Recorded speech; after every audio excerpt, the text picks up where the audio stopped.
అత్యంత శక్తివంతమైన ఈ ఆలయంలో కుమ్మరి వాళ్ళే పురోహితులుగా ఉంటారంట.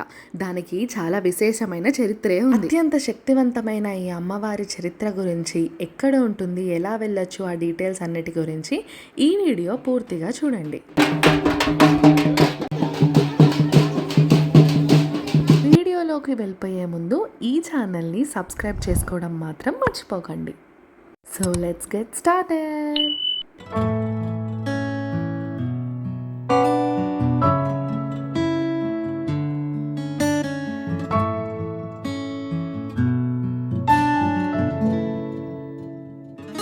హైదరాబాద్ నుంచి 70 కిలోమీటర్స్ దూరంలో రాచకొండ ఫోర్ట్ ఉంది. ఇక్కడ ప్రకృతి అందాలతో పాటు నాటి వారసత్వ సంపదను చూస్తే ఎంతో వైభవంగా ఉంటుంది. రాచకొండ రాజులు పాలించిన ప్రాంతం. కాకతీయ సామ్రాజ్య సామంత రాజులుగా ఉన్న రేచర్ల వంశస్థుల పాలన కేంద్రం. శత్రువుల నుంచి కాపాడుకోవడానికి నిర్మించిన ఈ కోటకు ఎంతో ఘనమైన చరిత్ర ఉంది. రాచకొండ కోటను 14వ శతాబ్దంలో రాచకొండ ప్రాంతాన్ని పాలించిన పద్మనాయక వంశానికి చెందిన లేచర్ల సింగమ నాయక్ నిర్మించారు. ఈ కోట రాచకొండ ప్రాంతానికి రాజధాని. ఈ ప్రాంతాన్ని మొదట కాకతీయులు, పద్మనాయకులు, బహమనీయ సుల్తాన్లు, కుతుబ్ షాహీలు, చివరకు నిజాంలు పాలించారు. రాచకొండ విశిష్టత ఏంటంటే ఇక్కడ తెలుగు సాహిత్యం ప్రధాన ప్రోత్సాహాన్ని పొందింది మరియు అభివృద్ధి చెందింది. బమ్మెరపోతన మరియు శ్రీనాథ పురాణ తెలుగు కవులను కూడా పోషించారు. కోట 2 అంతస్తులలో నిర్మించబడింది. మీరు కోట యొక్క ఆగ్నేయ మూలలో నిలబడితే కోట మొత్తం నగరాన్ని వీక్షించేలా కనిపిస్తుంది. రాచకొండ కోట ప్రవేశ ద్వారం ఏకశిలా స్తంభాలకు అత్యుత్తమ ఉదాహరణగా పనిచేస్తుంది. హైదరాబాద్కు సుమారు 70 కిలోమీటర్ల దూరంలో ఉంది ఈ కోట. ఇక్కడ టైమింగ్స్ వచ్చేసి మార్నింగ్ 8 AM నుంచి సాయంత్రం 5 PM వరకు మాత్రమే.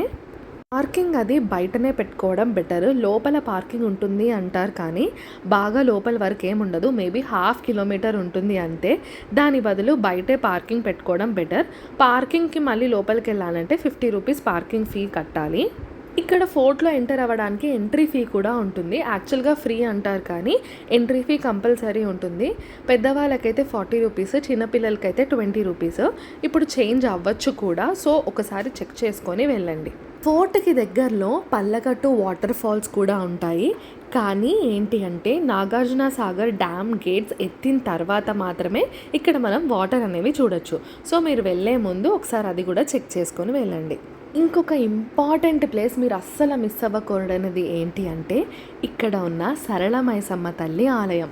రాచకొండ ఫోర్ట్ నుంచి ఒక 4 కిలోమీటర్స్ ఊర్లోకి ట్రావెల్ చేస్తే మీరు ఈ టెంపుల్ని అద్భుతమైన దట్టమైన అడవి మధ్యలో చూడొచ్చు. ఇక్కడ అమ్మవారు చాలా చాలా పవర్ఫుల్. దానికి ఒక పెద్ద చరిత్రే ఉంది. ప్రతి సంవత్సరం మే 4వ తేదీన ఘనంగా ఇక్కడ జాతర జరుగుతుంది. ఇక్కడ మొత్తం 2 ఆలయాలను మీరు చూడొచ్చు. పాత గుడి కొండ కింద ఉంటుంది, కొత్త గుడి మెట్లు ఉంటాయి అన్నమాట, ఒక 100 స్టెప్స్ అలాగా. దాని మీద కొత్త ఆలయం ఉంటుంది. కొత్త గుడి దగ్గర జంతు బలిలవి ఇవ్వకూడదు, పాత గుడి దగ్గరే బలిలవి ఇస్తూ ఉంటారనమాట. అండ్ ఇక్కడ హలాల్ కూడా చేయకూడదు. ఇక్కడ జంతు బలి ఇచ్చిన వాళ్ళు అక్కడే వండుకుని తింటారు.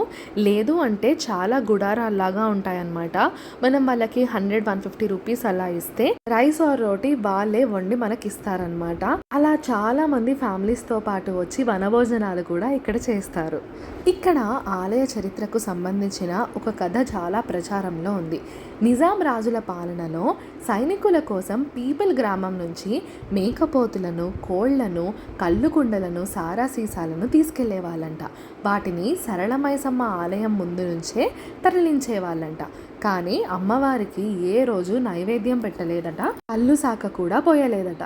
దాంతో ఆగ్రహించిన అమ్మవారు సుడిగాలి రూపంలో సైనికుల స్థావరాన్ని చెల్లాచెదురు చేసింది.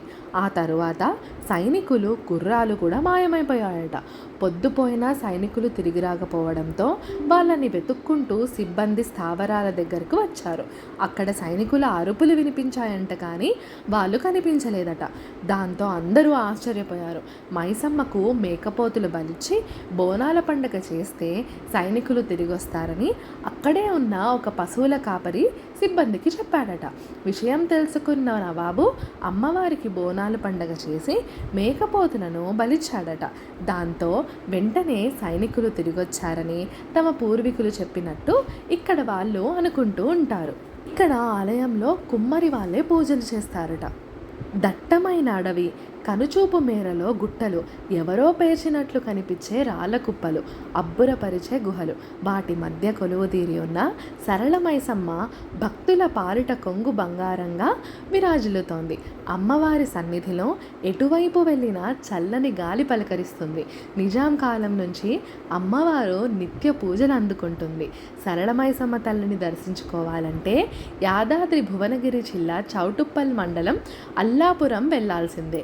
అమ్మవారిని దర్శించుకుంటే ఎటువంటి కోరికలన్నా నెరవేరుతాయని అక్కడ వాళ్ళు బాగా నమ్ముతారు.